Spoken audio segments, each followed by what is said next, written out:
Asia cup 2025 ପାଇଁ Dubai पहुंचला team India. ICC academy रे आरंभ कला अभ्यास।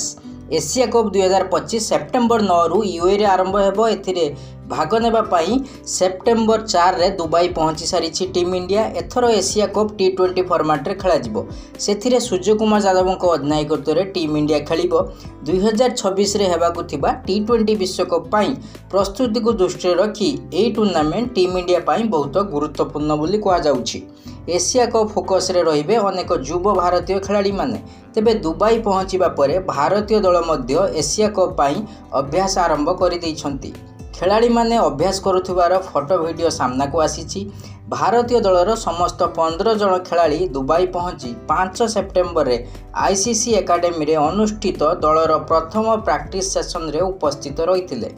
एशिया कप रे टीम इंडिया सेप्टेम्बर 10 रे दुबई ग्राउंड रे यूएई दल विपक्ष रे टूर्नामेंट रो प्रथम मैच खेलिबा को जाउछि।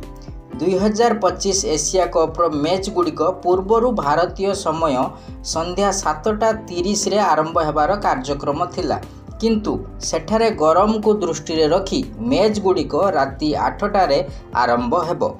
गरम हेतु भारतीय दलर खिलाड़ी मानक पई सेठाकार परिस्थिति सहित खाप खुआइबा एक बड़ चैलेंज हेबाकु जाउछि।